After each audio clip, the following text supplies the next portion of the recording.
You are an entrepreneur, a professional, a speaker, or a coach. And although you've come a long way, it's time for you to take it to the next level.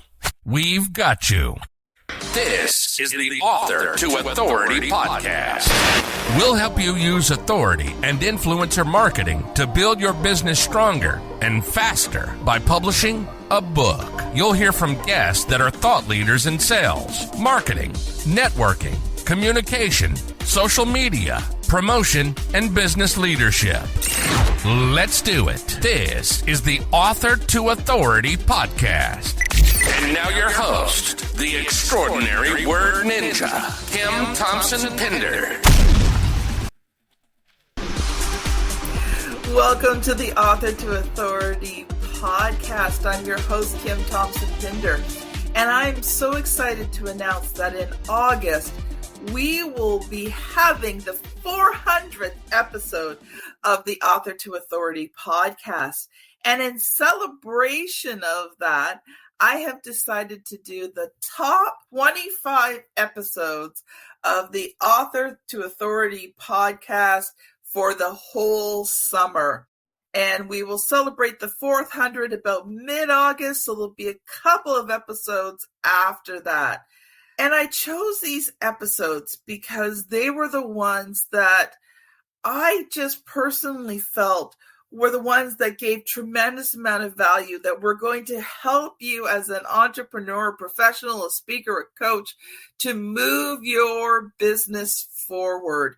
These were value-packed episodes that are just going to give you action steps that are just going to really propel you to the next level. So I'd love for you to sit back, relax, and enjoy this top 25 episode.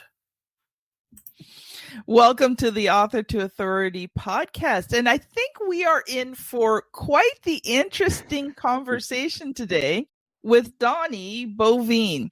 And he is an entrepreneur and serves as the CEO and founder of Success Champions and the Success Champion Networking.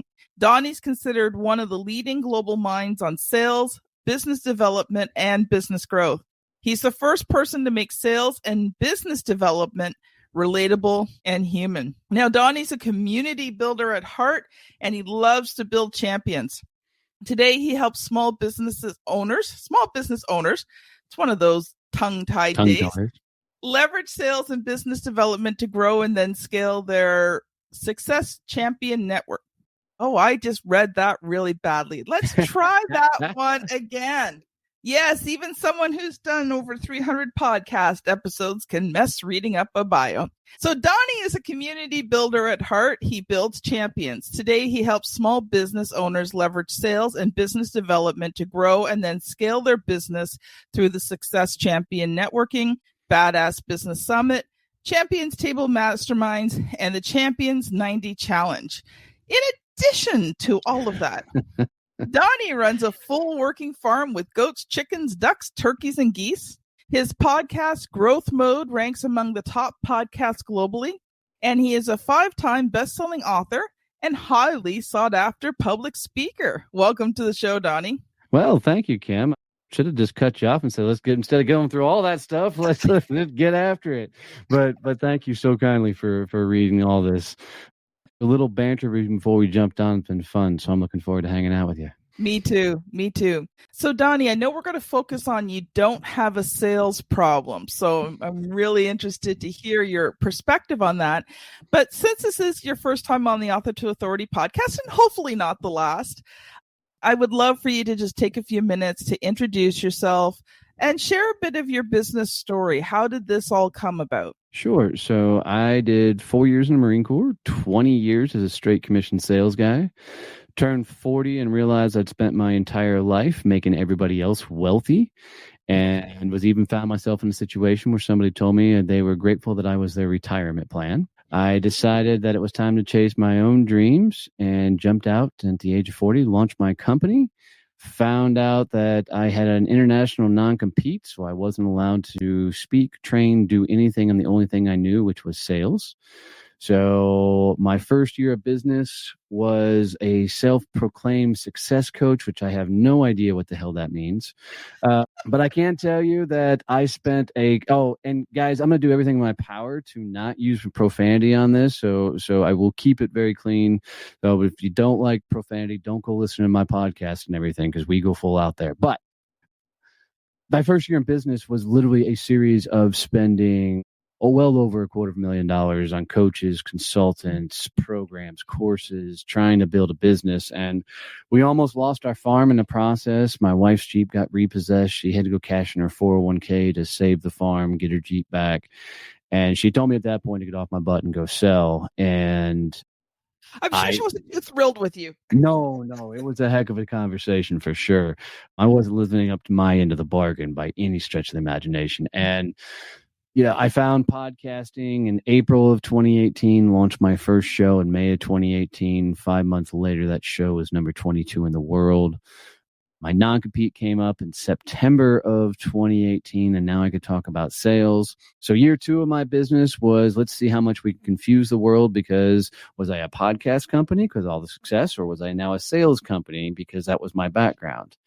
So it took me about 2.5 years to finally get dialed in. We launched Success Champion Networking, changed how the world networks, and now, 5.5 years later, I'm the CEO of 3 companies, have won the top podcast in the world with Growth Mode podcast, and where we get to interview some of the greatest names in the world. And then 5 best-selling books, as you said, and a partridge in a pear tree.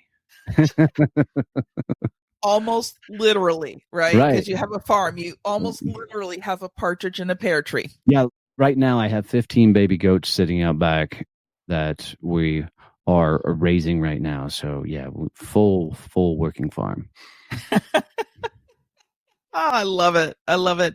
You know what I really liked about your story there, Donnie, was the fact that you were very honest in how long things took you, and areas where, it didn't work out quite the way you thought it was going to work out. Yeah, no, I would actually even go so far to say is I didn't know the expectations are, but I did tell you that 2.5 years to finally get to a place where we felt like a business was a business. And I would even challenge that maybe closer to 3 years in is when things really started churning. Up until that point, I think I was still focused on creating a crappy job versus trying to build a company. And because, I think that would be a whole podcast episode in itself. Yeah, we absolutely could, because the way I can look at it is I spent 20 years as a straight commission sales guy, and I would have told you I was free, independent, set my own hours and everything else. But at the end of the day, somebody was still telling me what to do. And now here I am running a company. There's nobody telling me what to do. There's nobody saying, hey, go this direction. This has got to be done by this time. It's all self-accountability. So I think the greatest tool in the world for personal self-discovery is to build a business. Yeah, you got that one right. And I think too, now not only did you not have someone telling you what to do, but now you were 100% completely responsible for everything that happened. Yeah, for sure. And the beautiful thing about that is at some point, well, I can't say this true for everybody. So I'll just put it on me. I got to a point where I ran out of excuses. And, when you're an employee, it's really, really simple to blame the economy, blame marketing, blame leads, blame what's happening in the social world, right? You can blame it, and they're legitimate excuses. They're excuses still, but they're legitimate. I mean, you can actually say those things. When you run your business, if your marketing sucks, go fix your marketing. If the economy sucks, go figure out a pivot, right? You have no choice but to dig in, because if you use excuses, you'll lose everything. And once I got to a point that there was no excuses left, the only thing I had to do was start fighting. And I can tell you that day I told my wife that we were about to lose everything, that night I went up and looked myself in the mirror, and I did not like the dude looking back at me. Yeah. Because I realized my entire life was a series of good enough, a series of just showing up. And now I was finally in a position where I was going to have to see what I was made of, and I wasn't sure I could actually handle it. And I think that's what stops a lot of people from building the business they're trying to get after, is they're not willing to see what they're made of. So they're going to continue to do good enough. They're continue to figure it out. And I hate the phrase figuring out, because if you're just figuring it out, you're actually trying to shortcut the learning. There's no figuring it out. It's do the work, put in the action, do the time. This isn't the hustle and grind stuff. No. And every time I say this, people come at me and I'm like, look, I'm not talking about hustling 18, 20 hours a day. I'm simply saying I run a full working farm. On my farm, my goats can't let themselves out of the barn every morning or feed themselves. I have to go let them out of the barn. I put them out in the pasture. I have to throw the grain and hay down. Every night, those goats, I got to put them all up. I got to put the chickens, the geese, the turkeys all up. I don't get a day off from taking care of the farm. People should treat their business the same way. And it's not the hustle and grind. It's do the work until the work's done. Every morning, I got to go take care of the farm. Every evening, I got to go take care of the farm. So it's not about working yourself to the bone. It's simply about doing the work until the work is done. Well, and I think it's about doing the right work. I agree with that 100%. 100%. Right? But if you're not, it doesn't matter how hard you work. If you're not doing the right work, you're just spinning your wheels. Well, and to take this back to sales for you, to help bring this back full circle, sales is the hardest thing in the world for 99% of the population. Mm-hmm. There's only 1% of the population that actually really enjoys, embraces, and loves sales. And everybody else just wishes business would magically show up and fall in their lap. They're like, let me write a book. That'll be the thing. Let me do a YouTube channel. That'll be the thing. Let me do a podcast. That'll be the thing. Ooh, let me write a blog. And they're doing all this stuff, hoping that business is just going to go, hey, look, where have you been my entire life? Because they don't want to go do cold reach outs. They don't want to go do networking. They don't want to go get involved with people that they have a chance. And by chance, if they get into a conversation with somebody that should be a sales, move, now they're like, ooh, I don't want to feel like that greaseball salesperson and ask somebody to do business with me. So they just turn it into a social meeting, and then they look up every day going, why the hell am I still broke? Yeah. It's funny. You talk about figuring it out. As a kid, I stood out because I was half black, half white, and I looked more black than I do now. Had full black afro. I chemically relaxed my hair to get it any type of manageable. And I was a head taller than every other kid. And I was the only kid without a mother. My mom had died when I was 4. And, all of those things made me stick out like a sore thumb. And I decided at an early age that probably the best thing that I could do was to become invisible. So I became perfectly just slightly above average. Yep. And I just blended in. Now, I never really blended in. I always stood out, but I tried to make myself just be invisible. Well, and I think you just described 99% of all the business owners that are out there that are trying to build a business, that are trying to get out there. You look at most of these business owners and you're like, okay, cool. Which social media platform are you dominating on? And they're like, yeah, I don't do that. Cool. Where are you networking? Yeah, I don't really do networking. Where are you selling? How are you selling? What's your pipeline look like? How are you growing a business? And truthfully, most of the people don't want to build a company. Yeah. They just want the freedom. They want the ability to create their own hours and just have magic money appear out of nowhere, because they really just want a job that gives them freedom, not responsibility. Yeah. And you know what? That's so true. And, I had those look in the mirror moments like you did. And I finally realized, and it was 20 years into the journey. I'd been an entrepreneur for 20 years, struggling for about, almost 20 years at that point.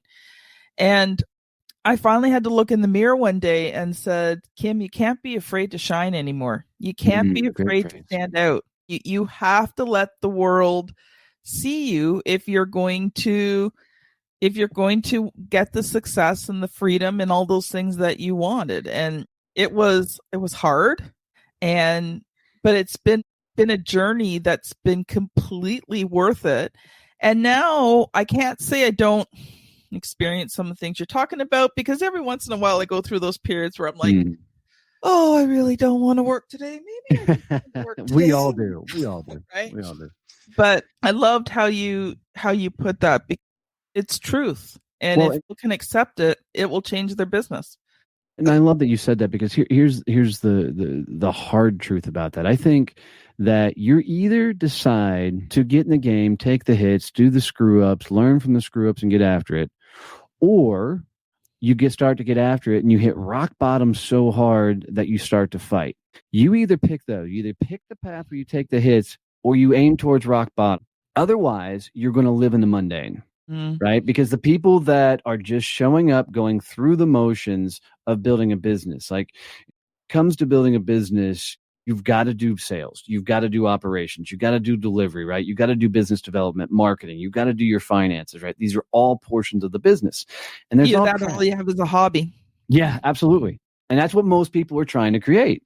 They just want enough money coming in, doing the minimum amount of work that they possibly can, which there's nothing wrong with that. If you want to just be a solopreneur, making just enough money that you can live that lifestyle. Like if you can build a solopreneur business where it's just you making $100,000, $200,000 and you're comfortable there with no overhead, no responsibilities of employees and stuff. If that's all you really want, then go build that and quit saying you should build this big company. Yeah. And I think a lot of people are fighting with themselves of what they actually want to achieve, right? They're not thinking about if I build this big company, all the employees and the issues and the things that may come along for that. You've got to want that lifestyle to go build that lifestyle. So if the solopreneur game is yours, then own that game. And then let's go build that business and get focused on that business. But you're still going to have to sell. You're still going to have to put yourself out there. You're still going to have to do all the things to get to $100,000, $200,000 business. You know, Donnie, I think you just said something that I think is going to set some people free. I think I think sometimes we listen to gurus, so-called gurus, and they tell us which way we're supposed to go and how we're supposed to build a business. Yep. And what you said was correct. If you want to be a solopreneur making $100,000 to $200,000 a year, then be a solopreneur. That there's no shame in that. You're not any less an entrepreneur. And to be honest, a lot of the headaches that go with everything else you don't have, because the only person you have to be responsible to is yourself and maybe your spouse. Yep. That's it. And a lot of people left decent jobs or they were fired from decent jobs and they found themselves in a situation where they couldn't find work and now you got to start a company, or they were the crazy ones like me that left corporate America to launch their own companies and figure it out. I think people just haven't decided on the lifestyle that they actually want to have to be able to build their business around that lifestyle. And this is another one I get freaking haters at all the time. This one of the ones that people jump on me the most. There's no such thing as work-life balance when you're running a business. There's only There's only work-life integration, because if you're trying to be one person running your business, one person running your family, you're gonna lose because it's all going to be combined. I mean, a business is your livelihood. And so if the solopreneur lifestyle is with you, then you can try and look for that so-called work-life balance. Mm-hmm. But I would rather people ask the question of, why does there need to be separation? Why do they need to turn off one and turn on the other? I love talking to my wife about the business. She doesn't care a whole lot about all the ins and outs, but she lets me talk about it. She gives me great advice, all the time on it. And she knows this is what's supporting our lifestyle and the things we do. She knows all the employees, and the likes. She never says, hey, let's turn off the business for a little while. She knows I'm not going to be able to do that. She lets me go. And I think people I've had people look at me straight in the face, go, when do I turn it off? And I'm like, turn off. What are you trying to turn off? And if you're trying to turn off anything, it's trying to turn off the person you don't like that you're being. Yeah. Go fix that. Go work on that and actually like the dude in the mirror. And that'll take care of a lot of it. It's funny you say that because, I've been an entrepreneur for a long time. I've been an entrepreneur since my kids were little. And, we just learned that there was times that mommy needed to work on her business when the kids were little. But even with my husband, we've learned to work things out. He knows that there's times that I might have to work an occasional evening. Now, I think life balance can be a consideration, because in September of 2020, I ended up in emergency 3 times between September 2020 and April 2021 with my heart racing at about 180 beats per minute. And they basically told me that stress was killing my heart. So we worked a little bit on work-life balance a little bit. So please don't take any health risk because of what I'm about to say. How many employees do you have? I have freelancers, so cool.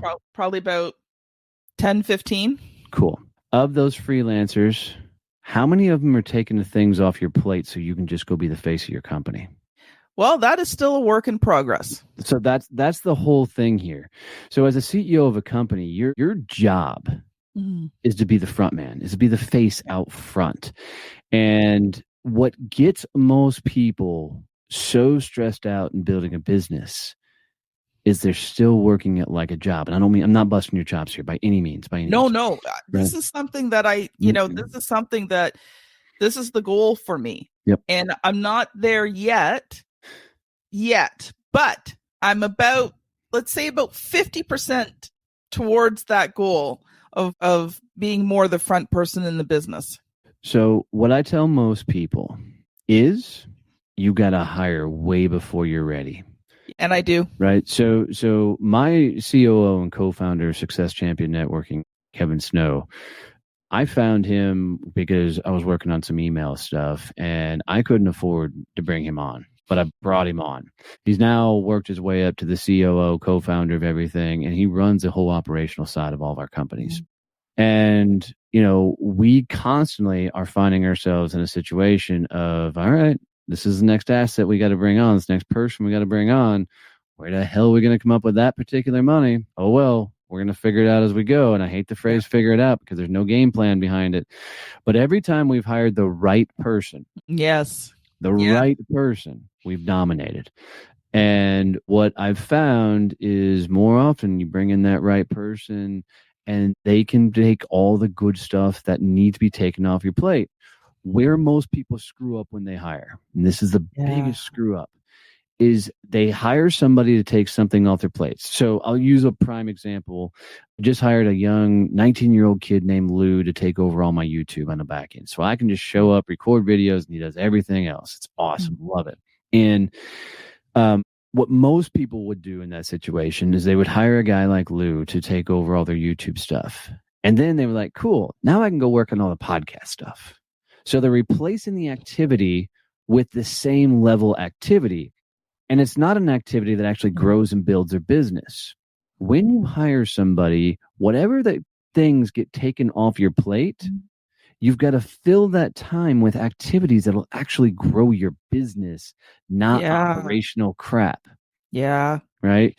But most people, they're so used to working inside their business, they replace it with another working inside their business activity versus what happens if I spend that entire time being out on stages, being out on podcasts, out selling, going to networking versus I get the pushback. But if I'm not doing that work, the work doesn't get done, then you hired the wrong person. Yeah. So you've got to replace the activity with something that generates money. Right? You're preaching the truth there. I just want to give a big amen, brother. Because we don't know better as we're going through the business, right? We know as we worked for other people, you didn't pass work off to anybody because if you passed work off to anybody, it made it look like you didn't know how to do your job. Yeah. So anytime you pass the buck or you got somebody else to do it, you were quickly making yourself obsolete. So you just kept taking on more and more and more and more. And that's why when people get fired from companies, it takes 4 people to do their job because one person just kept grabbing all the things. And now they're trying to do that inside their company and grabbing all the things. And all they're doing is stunting their growth because as they're the only person that can do it, that's a job. That's not a company. Yeah. Yeah. It is truth. And, when you're building the business, sales has to be one of the biggest things that you focus on. Because to be honest, if you don't have money coming in, you don't have anything else. Yeah, for sure. And, you started off this episode with talking about, you don't have a sales problem. So I'll teach that really, really quick. And nobody does. I'm willing to bet that 99% of your listeners, they can sit across from the right person, have a great conversation. They can figure it out. And usually a good deal happens and it's a win for both sides of the table. And it's a fun conversation. Yep. So most people don't struggle with that conversation. What they struggle at is getting to that conversation. Yeah. So sales for me is that final sit down at the table. Let's decide if we're a good fit for each other and see if we should do business together. Everything else is business development. So what people don't like is they don't like the prospecting. They don't like the reach outs. They don't like the networking. They don't like picking up the phone and calling people. They don't like the email. Why? Because that's where the real work happens. And the only reason people don't like the stuff is because we've dealt with so many crappy salespeople over the years that only thing that most people know is what's happened to them. They've never studied sales. They've never researched sales. They've never, looked at sales as a skill to be learned. And that's all selling is a skill. Yeah. Nobody is born knowing how to skill. Some people may be born with a more extroverted personality, or maybe born with some more like leadership type abilities. But the art and skill of selling is a skill. Yes. And, I've done thousands, probably just over 1,000, sales calls in my career.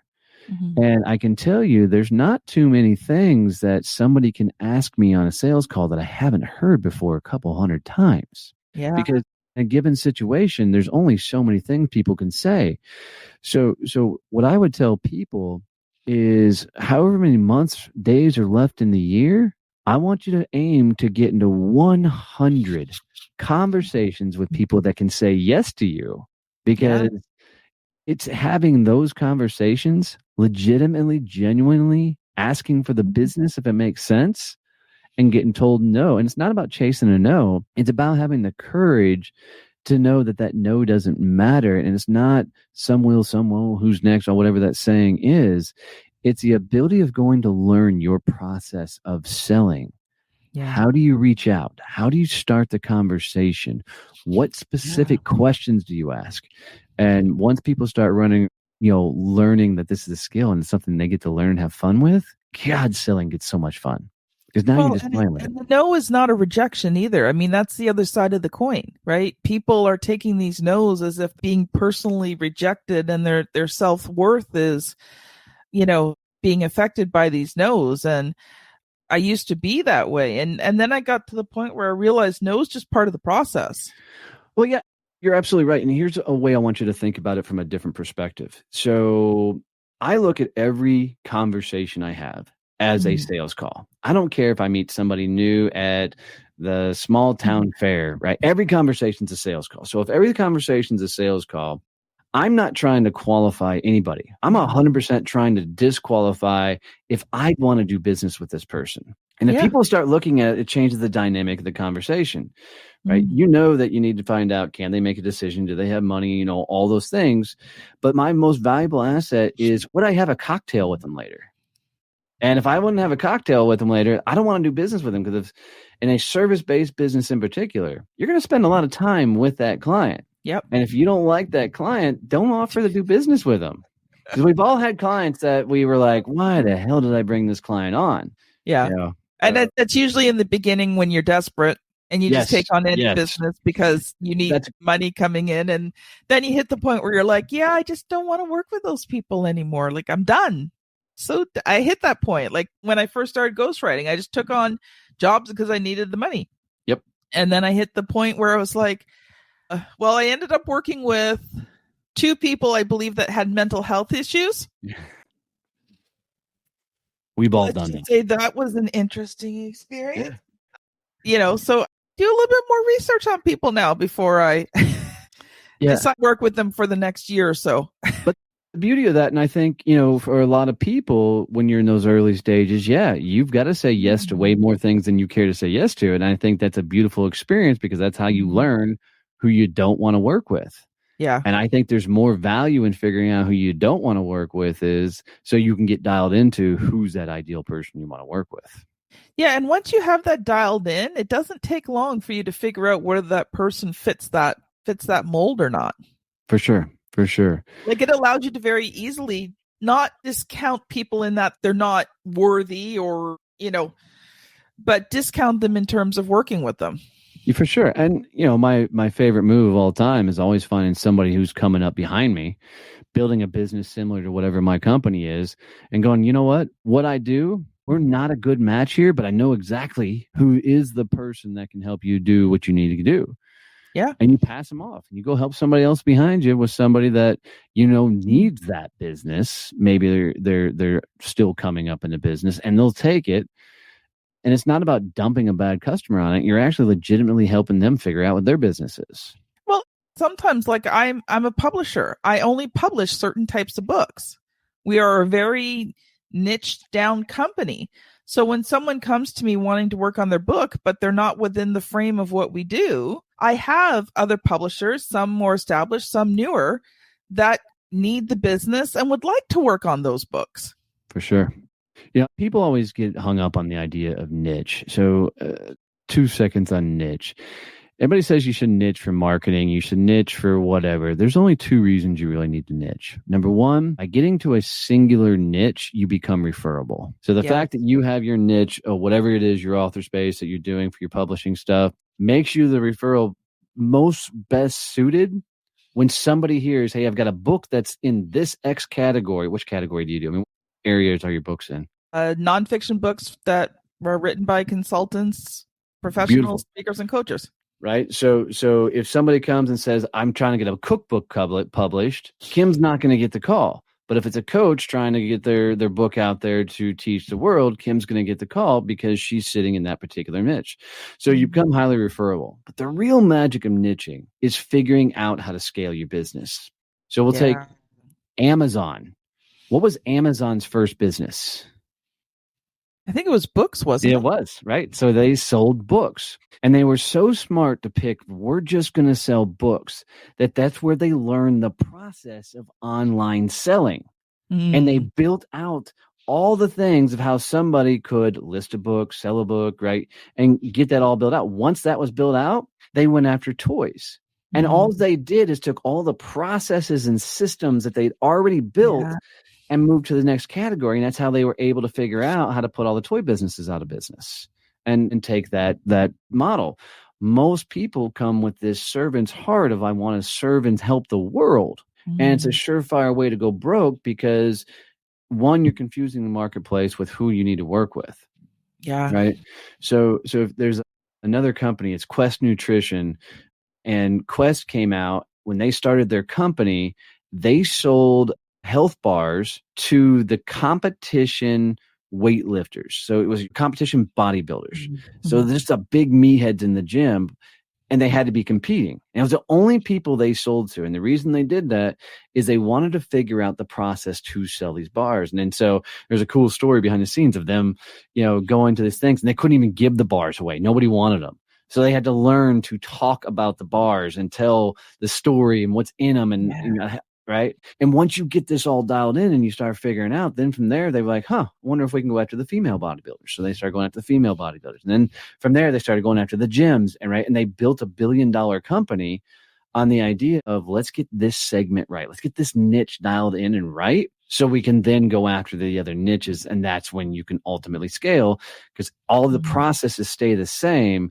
You're just turning the focus onto more and more niches and take all those processes and reduplicating them, and so if you're struggling to get the growth in your business, narrow that focus down so you can be more referable and focus very specifically. Okay, if it's coaches, how do I find them? How do I get into conversations with them? What's that sales conversation look like? How do I onboard them? How do I treat them so successful that they introduce me to my next clients? Right. And you dial that whole process in, and it's a beautifully scaled process.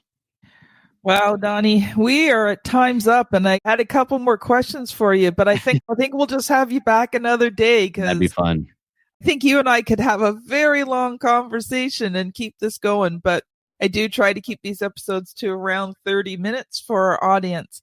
So, Donnie, if people have enjoyed today's conversation, how can they connect with you?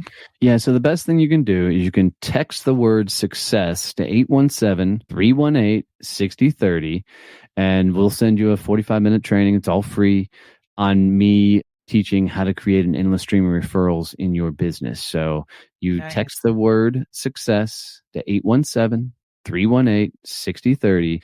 And we'll send it. Of course, we're going to ask for your email, but we'll send it right over from there.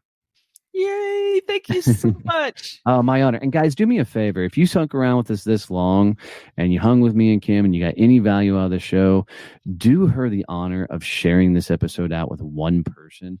having my own podcast, I can tell you one of the toughest things in the world is building an audience. So if you get any value out of this, share this with one person it's literally like you walked up and gave her a virtual hug. It'll mean everything to her. Oh, you got that right. Well, this has been Kim Thompson-Pinder and Donnie Bovine on the Author to Authority podcast. Thank you so much for listening, and we'll see you on the very next episode. Bye now. You've been listening to the Author to Authority podcast. The extraordinary word ninja, Kim Thompson-Pinder, has helped over 200 entrepreneurs, professionals, speakers, and coaches write and publish their books that have become incredible marketing tools for their business. And many of those have gone on to become Amazon best-selling authors and have used their books to land high-level clients and get on big stages. We hope you've enjoyed the show. Make sure to like, rate, and review. And we'll be back soon. But in the meantime, hit the website at www.authortoauthoritypodcast.com. See you next time.